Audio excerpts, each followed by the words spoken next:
Hello, I'm Sherry from ArtStar Island, and we're here at Westhampton Art Fair to look at some beautiful art and talk to some amazing artists.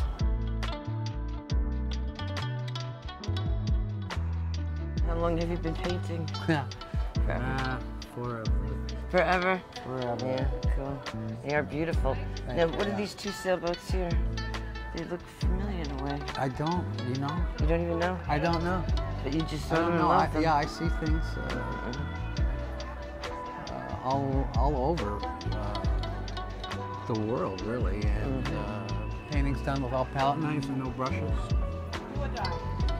Just a lot of texture, a lot of paint, a lot of different colors. Some are just real simple, but... Yeah. And then there's this beautiful lifeguard stand painting over here. You know, when you come up to it, you just see all the texture. Yeah. You see sometimes just strokes, long strokes, but then sometimes smaller, more detail. Very cool. Yeah, well, thank you.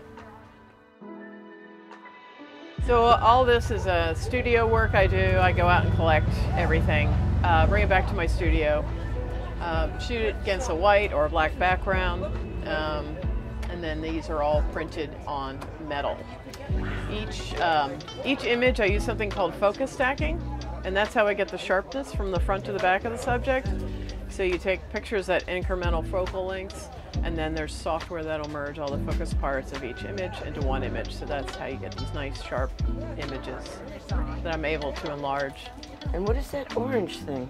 It's a Cheez-It. Stop. It's a Cheez-It. It's fantastic. Yeah, my husband and I, we gave away Cheez-Its and Reese cups at our wedding. And so I photographed, I don't have the Reese cup up, but I have the Cheez-It up. Wow. And it sort of creates a nice little abstract. You don't quite know what it is.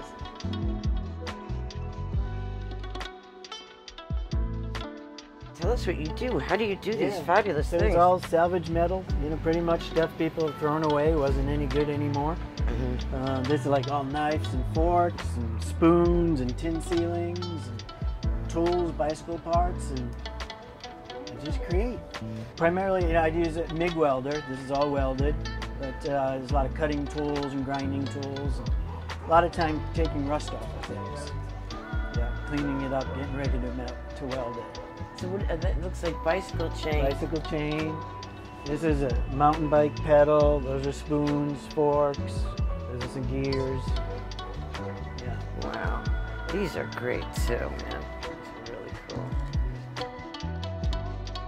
About 2 years ago, my wife and I moved from Sayville to Riverhead, and we decided that because of the wall space in our house, we needed bigger paintings. I'm normally a watercolorist. My wife does smaller acrylic paintings and fiber work. I also do wood tables.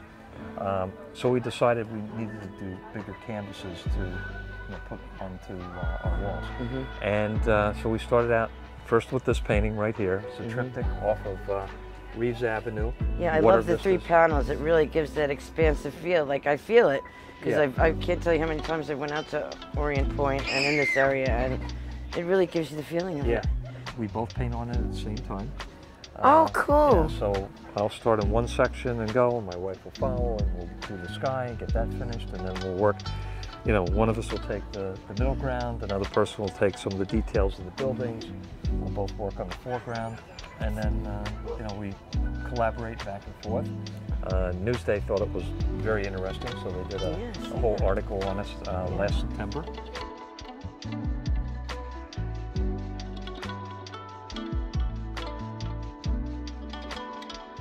You incorporated some of the pouring techniques with the resin. It is actually fluid acrylics that I work with. Fluid acrylics. Yes, people would call this style of painting poured art.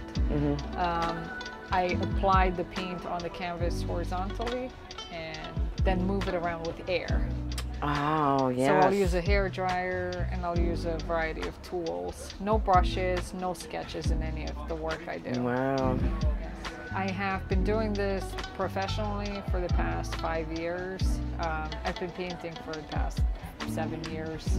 They are beautiful. Thank you.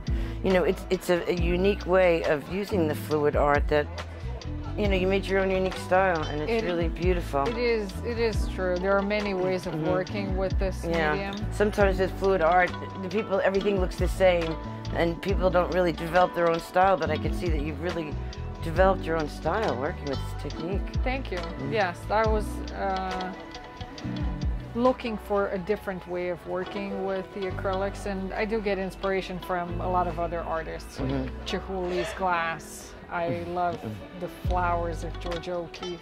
So I draw some of the inspiration in the amplitude of movement, especially with the big pieces. They're very alive, a lot of energy. You can feel like energy emanating out of them. Yes. Just beautiful. Yes.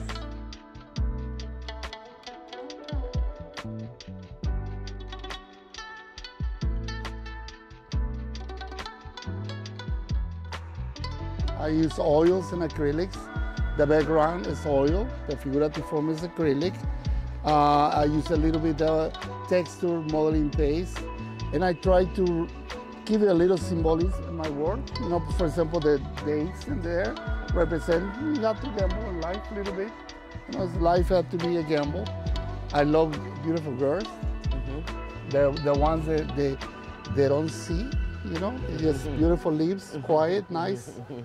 And this one represents proximity, and it's done with 400 pounds paper, painted ink, and it's a watercolor piece.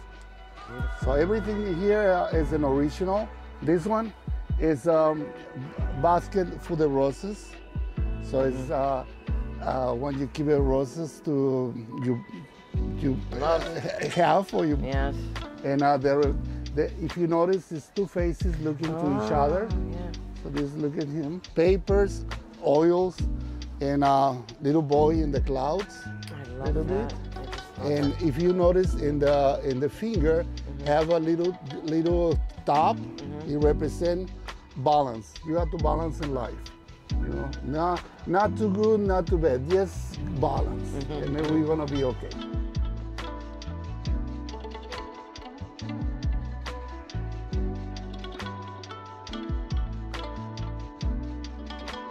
That's the Fire Island Lighthouse, taken last August during the blue moon.